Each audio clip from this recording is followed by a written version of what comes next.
What happened to you?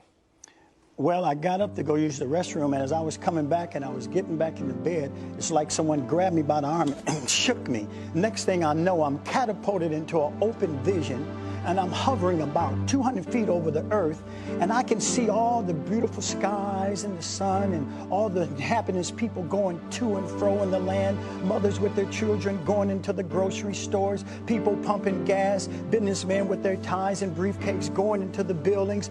And all of a sudden, a thick darkness and clouds started appearing upon the earth. And then all of a sudden, there was a sound from heaven, a sound that I have never heard before in all my born days. It was like 7 claps of thunder, uttered into one. The sound was so deafening, not only did it pierce the ears of all mankind, but it began to pierce their skeleton, that when they heard it, their bodies began to shake and quake.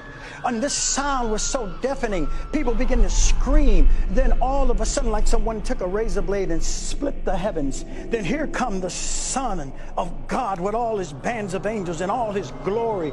Oh, see it, and the colors were glorious, splendid, magnificent, glorious, the blues, the golds, the greens. I never seen such colors like this. And he was coming speedily on the earth. Then people began to urinate on themselves and scream. And then one man said, no, wait. I thought I had time. But too late. All time had ran out for all mankind. Another man, he was like an Indian guy, real short. He began to say, no, this is a dream. I'm going to wake up. But see it, he couldn't wake up because he was already woke. Then I heard a voice from heaven saying, "This is the day of the Lord. It has come."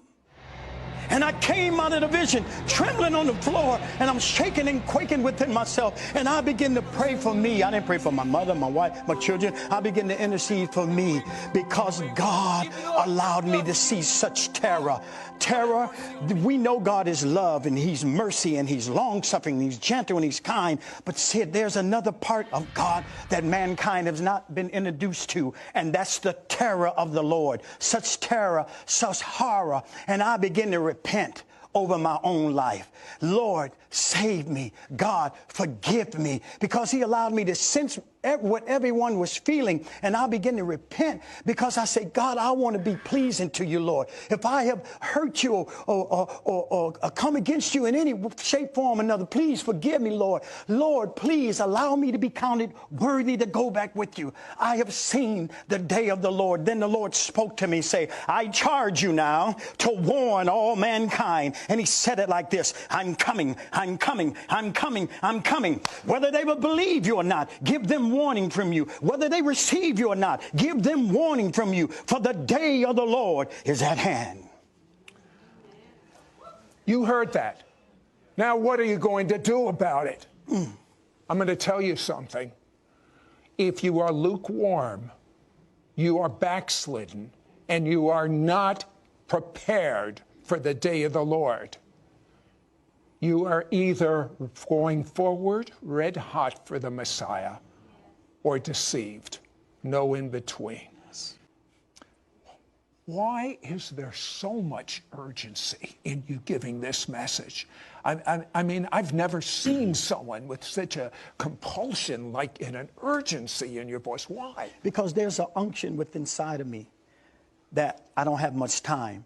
You don't have much time. We don't have much time. And I must preach it, and I must proclaim it, just as Noah did for 120 years, that it was going to rain. But they turned a deaf ear to Noah. They didn't believe that man of God. But the Bible says, God said unto Noah, come you and your family into the ark. For he opened up the windows of heaven, and the windows of heaven poured out the water upon the land, and everything that breathed through nostrils died, just like God said he would.